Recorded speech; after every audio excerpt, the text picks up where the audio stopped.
क्या आपने कभी सोचा है कि मेहनत करने के बाद भी पैसा क्यों नहीं टिकता? क्यों बार बार नौकरी में रुकावट आती है, विवाह में देरी होती है, कर्ज पीछा नहीं छोड़ता और भाग्य हर बार साथ छोड़ देता है? शास्त्र कहते हैं इसका कारण कोई सामान्य समस्या नहीं, बल्कि बृहस्पति देव का कमजोर होना हो सकता है।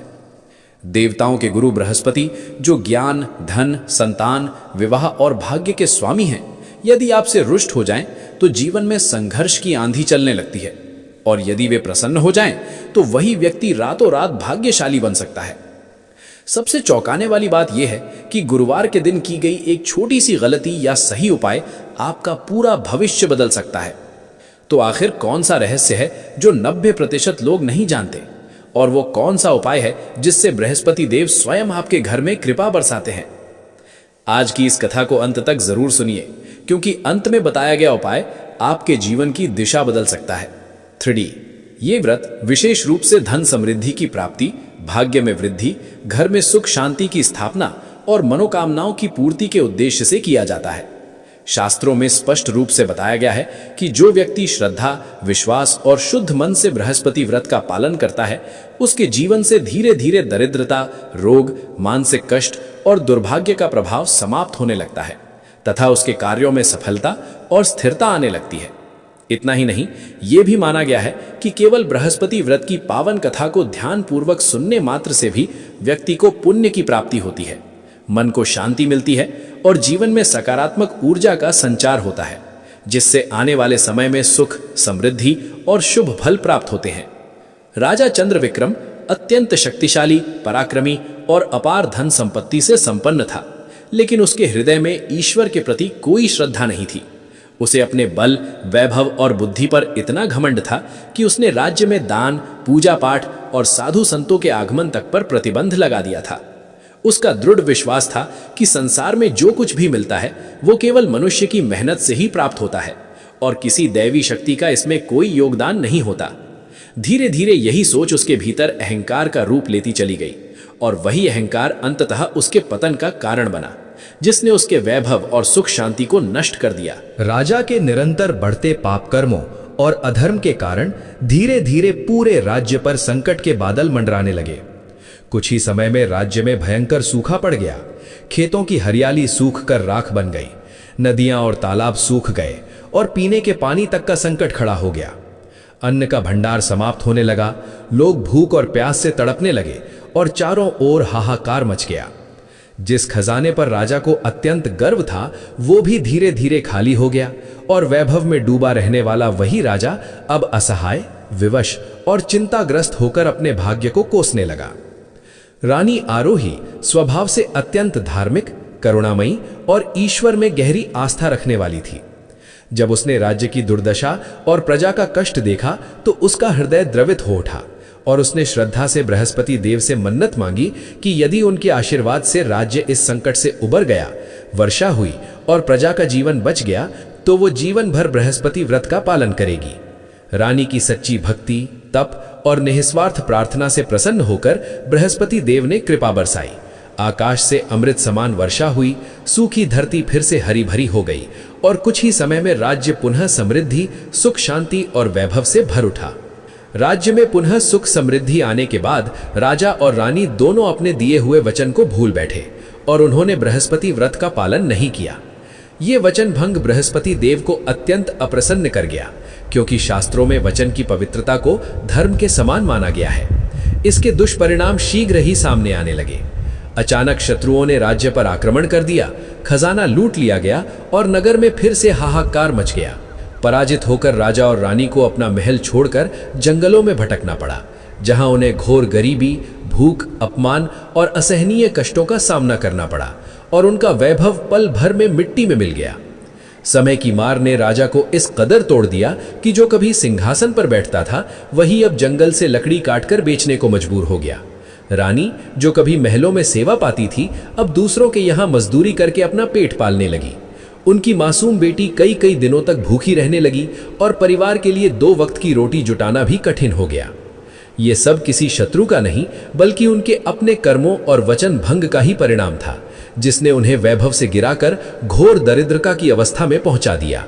एक रात जब राजा अत्यंत दुखी और निराश होकर सो गया, तब बृहस्पति देव स्वप्न में प्रकट हुए और करुण स्वर में उसे अपने पापों का बोध कराते हुए उद्धार का मार्ग बताया।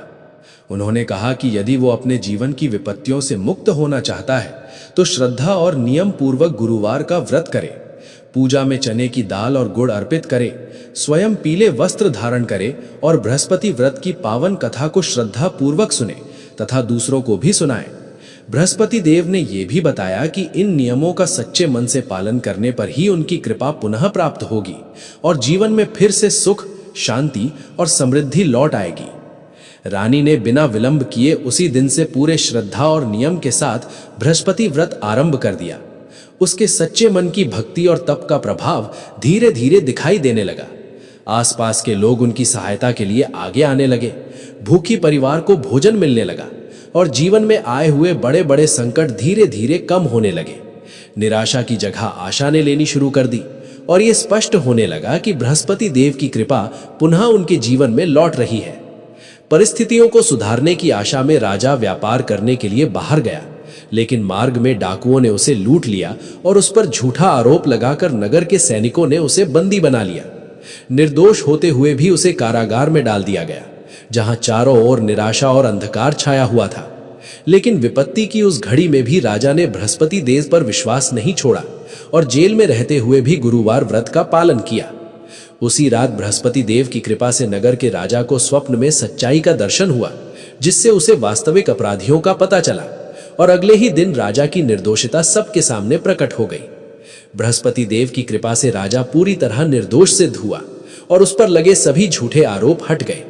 नगर के राजा ने अपनी भूल स्वीकार करते हुए उसे सम्मान पूर्वक मुक्त कराया और उसके साथ आदर सम्मान का व्यवहार किया। केवल इतना ही नहीं, बल्कि सहायता स्वरूप उसे धन, सेना और आवश्यक संसाधन भी प्रदान किए गए, ताकि वो अपने जीवन को फिर से व्यवस्थित कर सके। इस प्रकार अनेक कष्टों के बाद राजा के जीवन में आशा की किरण जगी और वो अपने परिवार के पास लौटने की तैयारी करने लगा, ये समझते हुए कि अब उसके जीवन की दिशा बदल चुकी है। कई कष्टों और संघर्षों के बाद राजा भव्य रथ पर सवार होकर अपने गांव लौटा। जैसे ही रानी और बेटी ने उसे दूर से आते देखा, उनकी आंखों में खुशी के आंसू भर आए और तीनों का मिलन अत्यंत भावुक और हृदय स्पर्शी हो गया। दुख और विरह के दिनों के बाद ये मिलन उनके लिए किसी वरदान से कम नहीं था। पूरे परिवार ने एक साथ मिलकर बृहस्पति देव का स्मरण किया, उनके चरणों में कृतज्ञता अर्पित की और हृदय से धन्यवाद करते हुए ये संकल्प लिया कि जीवन भर श्रद्धा, व्रत और धर्म के मार्ग पर चलते रहेंगे। बृहस्पति देव की कृपा से राजा ने सेना के साथ शत्रुओं के विरुद्ध युद्ध किया, लेकिन ये युद्ध साधारण नहीं था, क्योंकि शत्रु पक्ष पर दैवीय प्रकोप पड़ गया। उनके मन में भय और भ्रम उत्पन्न हो गया, जिससे वे संगठित होकर लड़ भी नहीं पाए। परिणाम स्वरूप बिना अधिक रक्तपात और विनाश के ही राजा को अपना खोया हुआ राज्य पुनः प्राप्त हो गया। ये विजय केवल शस्त्रों की नहीं, बल्कि धर्म, भक्ति और बृहस्पति देव की कृपा की विजय थी, जिसने राजा के जीवन में फिर से सम्मान, सत्ता और समृद्धि लौटा दी। राज्य की पुनः प्राप्ति के बाद राजा ने कृतज्ञता भाव से भव्य पूजा का आयोजन कराया, यज्ञ संपन्न करवाया और बड़े स्तर पर दान पुण्य किया। ब्राह्मणों को श्रद्धापूर्वक भोजन कराया गया और गरीबों व जरूरतमंदों को भरपेट भोजन एवं वस्त्र दान किए गए। इन पुण्य कर्मों से पूरे राज्य में सकारात्मक ऊर्जा का संचार हुआ, प्रजा के मन में संतोष और आनंद का भाव जागृत हुआ और चारों ओर सुख शांति का वातावरण स्थापित हो गया। इस प्रकार बृहस्पति देव की कृपा से राज्य में स्थायी समृद्धि, स्थिरता और कल्याण का युग प्रारंभ हुआ। इस पूरी कथा से हमें जीवन के अत्यंत महत्वपूर्ण और गहरे संदेश प्राप्त होते हैं। ये स्पष्ट होता है कि अहंकार चाहे धन का हो, शक्ति का हो या ज्ञान का, अंततः विनाश का ही कारण बनता है। शास्त्र ये भी सिखाते हैं कि दिया गया वचन केवल शब्द नहीं होता, बल्कि धर्म का आधार होता है। इसलिए उसे निभाना प्रत्येक मनुष्य का कर्तव्य है। सुख और समृद्धि के समय भी ईश्वर को भूल जाना सबसे बड़ी भूल मानी जाती है, क्योंकि वही कृपा जीवन को संतुलित बनाए रखती है। ये कथा ये भी सिद्ध करती है कि सच्चे मन से की गई श्रद्धा असंभव को भी संभव बना सकती है और अंत में ये संदेश देती है कि एक नारी की भक्ति, व्रत और तपस्या अपने पति के भाग्य को भी बदलने की शक्ति रखती है। बृहस्पति व्रत का पालन अत्यंत श्रद्धा और नियमों के साथ करना चाहिए। सबसे पहले व्यक्ति को स्नान कर अपने आप को शुद्ध करना चाहिए और पीले वस्त्र पहनने चाहिए, क्योंकि पीला रंग बृहस्पति देव का प्रिय है और ये ज्ञान, समृद्धि, भाग्य और वैभव का प्रतीक माना जाता है। इसके बाद पीली दाल और गुड़ का भोग बृहस्पति देव को अर्पित करें और इस समय उनके मंत्रों का जाप करें, जैसे ओम नमः बृहस्पतये नमः और ओम ग्राम ग्रीम ग्रोम सह गुरवे नमः, जिससे मन में एकाग्रता और भक्ति उत्पन्न होती है। पूरी श्रद्धा के साथ बृहस्पति कथा सुने और दूसरों को भी सुनाएं, क्योंकि कथा सुनने मात्र से भी पुण्य की प्राप्ति होती है। व्रत के दिन संयम का पालन करना अत्यंत आवश्यक है। भोजन और व्यवहार में संयम रखें, दूसरों के प्रति दया भाव बनाए रखें और अपनी क्षमता अनुसार गरीबों को दान दें। इस प्रकार का व्रत न केवल व्यक्ति के धन, भाग्य और व्यावसायिक उन्नति में वृद्धि करता है, बल्कि परिवार में सुख, शांति और सौभाग्य भी लाता है, मनोकामनाएं पूरी करता है और जीवन से दुर्भाग्य, कष्ट और रोगों को दूर करने का मार्ग प्रशस्त करता है।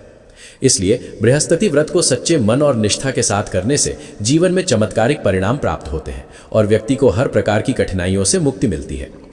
बृहस्पति व्रत में इस मंत्र का जाप अत्यंत फलदायक माना गया है। मंत्र है ओम नमः बृहस्पतये नमः। यह मंत्र बृहस्पति देव की कृपा पाने और बुद्धि, ज्ञान, भाग्य व सफलता के लिए जाप किया जाता है। ओम ग्राम ग्रीम ग्रौम सह गुरवे नमः। ये बीज मंत्र बृहस्पति देव को संतुष्ट करने और जीवन में समृद्धि, उन्नति और शुभ फल लाने के लिए जपा जाता है। उपयोग: ध्यान और भक्ति भाव के साथ प्रतिदिन गुरुवार को या व्रत के दिन इन मंत्रों का जाप करने से पापों का नाश और शुभ फल की प्राप्ति होती है।